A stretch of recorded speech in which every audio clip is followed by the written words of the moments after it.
Okay guys, now I'm going to address some of the issues that people have. Ignore that.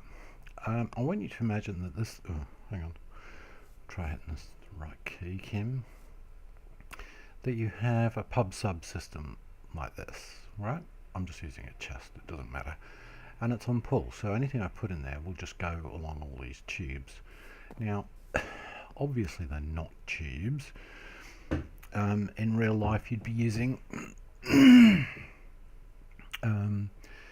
well, if it's server to server communication, then you'd be using something like Apache Thrift or Message Pack or protobufs or things like that. You wouldn't be using HTML and JSON. It's just ridiculous.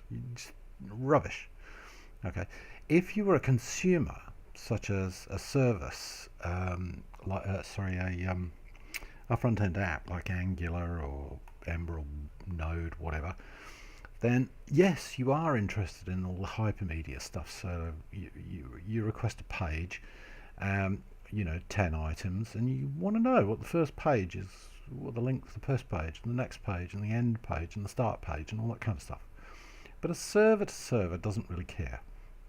Now I can't really do this in Minecraft because it's just not feasible, but I can give you a flavor of it. So if I go into here and I pick up this, right, and I put some of these in here, right, you can see they go up. Imagine those are messages. These things are subscribing to those things, right? So you can see they've all gone in there, right? That one's picked up the process. Now in reality, of course, it will be sending a message back saying I've done this. All right, so I want you to imagine what happens when something fails. So I've put them in and they're going along here, and then I go bang, it's gone. Where did it go? Ah, see, goes to a different system. Okay, so that's kind of how the process works. That's oversimplified, obviously, because this is fucking Minecraft, it's not real world. But yeah, so what happens is an individual service, like this service group over here, let's say you have a transaction. The tendency is, and remember what I said, one thing, just one thing. So let's say you have a transaction that has to go through 3 stages. So you update a record in an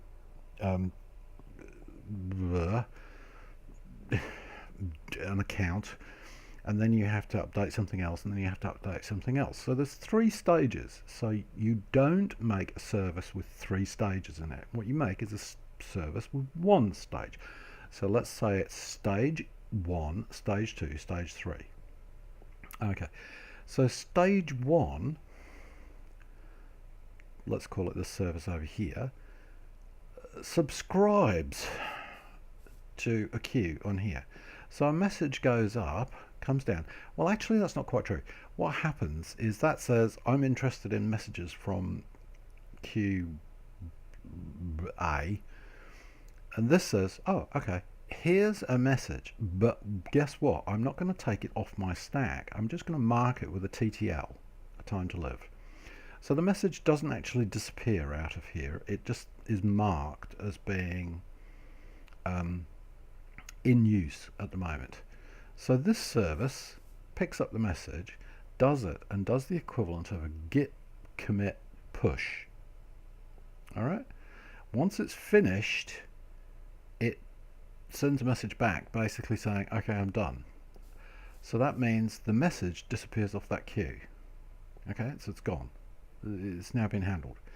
So service 2 does the same thing. It can't do it's subscribing to the queue, but it can't get the second one until the first one is complete. So you have a transaction that has to go through the equivalent of git commit push, clear the queue. That goes through git commit push, cleared off the queue. Git commit push, cleared off the queue. Now what happens if that one fails? Well, when the entire transaction starts again, that one goes in and says, oh, it's already been done. So it passes the message on to the next service, and the next service says, oh, that hasn't been done. So it goes and gets the message, marks it as in use, and picks it up and then processes it. Then does the git commit push. So now, third one in the chain does the same thing. So you have the equivalent of a git transaction going on here. If you tried to redo the transaction, then the service one would say, oh, that's already been pushed, don't need to do anything. Oh, that's already been pushed, don't need to do anything. That one's already been pushed, don't need to do anything. End. So there you have it. That's what CQS is all about. CQRS, I'm sorry. Basically what you have is each transaction is broken up into constituent parts, and then each is committed separately. So the result is that everything is stateless. There is no state. Everything is ordered, and everything has to go through to completion. Everything is idempotent. Doesn't matter how many times you send the transaction in, it'll only ever get executed one because it's part. It's like Git. Alright? So if, like I did earlier on when I broke this one, the message goes up, goes down, it gets picked up by, oh no, that one's not there anymore, it gets picked up by that one, the same thing happens. So that's what happens there. Alright? So I know that was a really fast run through, but that's kind of how you do it. Obviously I can't do it in Minecraft because it really doesn't support this, and I'm really stretching the analogy a bit here. But that's kind of the process that we're talking about, and it's all about orchestration. Now, the next big argument, and for that, pressing the button too many times. Ignore this for a moment. There's this argument called fan out. Okay, so actually what I'll do is I'll just do a little example of fan out.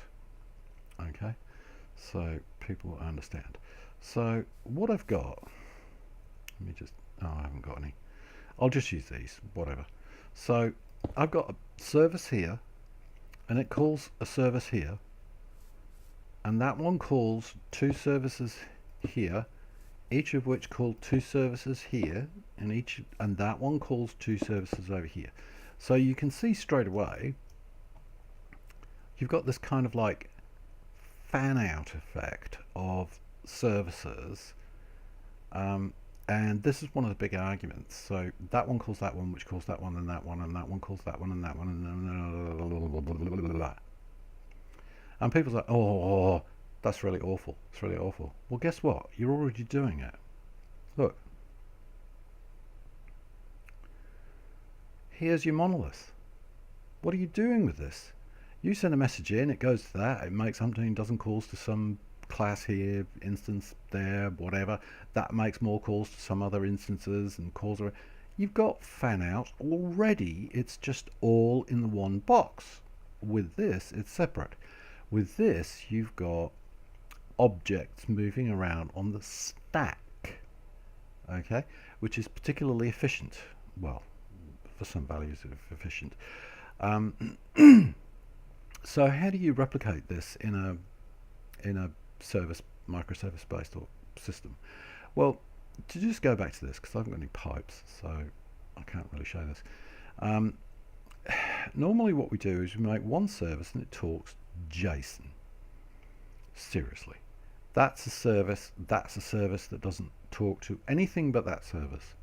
So why is it using JSON? It doesn't need to use JSON. It should use a much more efficient system, such as distributed systems like druby, whatever, there's a bunch of them, or it uses Apache Thrift or Message Pack or protobufs. The point is that it's practically the same in terms of cost, moving up and down the OS stack, as what you're doing normally, what you're doing inside a monolithic app. So if that one disappears, it doesn't matter because that actually represents 3 or 4 services, all of which using that Git transactional system that I explained over there. And so it just, it, seriously, it's not the big issue that people make it out to be. And this whole thing about VMs on VMs on VMs, it's been proved mathematically that it has virtually no effect. So stop stressing over it. Seriously, stop stressing over it. Okay, so I'm going to go back over here. Whee! Woomph. And here I am. So yeah, that's it. Fan out and messaging and source code control for your transactions. Those are the 2 biggest problems, and I think I've illustrated how one could get around that. Okay, so I do need to mention.